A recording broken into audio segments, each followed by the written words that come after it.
Hello, good afternoon and welcome to the Highlight News. My name is Vera Fitrianita and my partner Devina, Sofia, Dewi. We will be accompanying you to 3 minutes forward. Our news today is about the earthquake in Cianjur that has affected the people since early November. An earthquake occurred in Cianjur Regency, West Java, Indonesia on Monday, November 21, 2022 at 1:21 p.m. in West Indonesian time. This earthquake had a magnitude of 5.6 and was felt as far away as Jakarta and even Depok.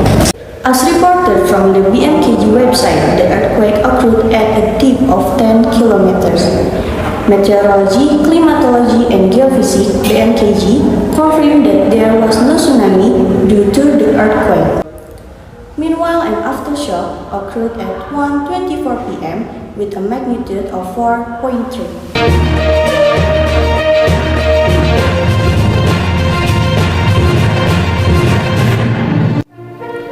Rescuers were digging through debris on Tuesday to find survivors of a powerful earthquake that toppled homes and buildings in a highly populated area of Indonesian West Java province, killing at least 268 people. A further 151 people remain missing and more than 1,000 were injured.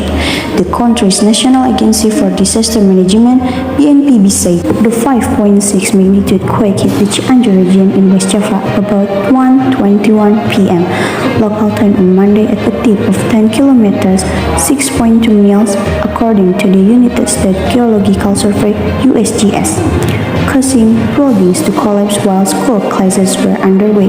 The scale of the death and destruction caused by the quake became increasingly clear on Tuesday, after earlier discrepancies in the report did weight report by officials. More than 22,000 homes were destroyed and over 58,000 people have been displaced, BNPB Major General Suharyanto said on Tuesday. The photos showed buildings reduced to rubble, with bricks and scrap of broken metal strewn on the streets. The majority of those who died were children, West Java's Governor Ridwan Kamil told reporters Monday, adding the death toll was likely to increase further.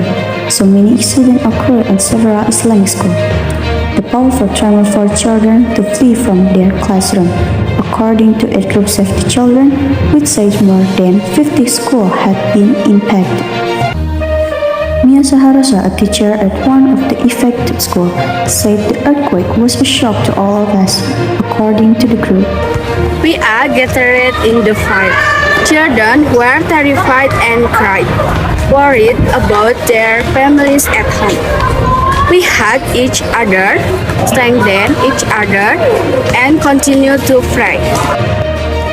Herman Suherman, a government official in Cianjur, told media that some residents were trapped in rubble of collapsed buildings. News channel Metro TV showed what appeared to be hundreds of victims being treated in hospital parking lot. Television footage showed residents huddled off-site building almost entirely reduced to rubble, according to Reuters. Visiting areas affected by the quake on Tuesday, Indonesia President Joko Widodo said the government would provide compensation of about $3,200, each for owners of heavily damaged homes. Houses shall be rebuilt as earthquake-resistant buildings. Jokowi added, one resident, named only as Sarah, said he felt a hot tremor and the walls and ceiling of his office were damaged. I was very shocked. I worried there would be another quake. Indonesia Bureau of Meteorology di BMKG warned of a danger of landslide, particularly in the event of heavy rain, as 25 aftershocks were recorded in the first 2 hours after the quake. Rescues were unable to immediately reach some of those trapped, he said, adding the situation remained chaotic. Government authorities are building tents and shelters for the victims while attending to their basic needs.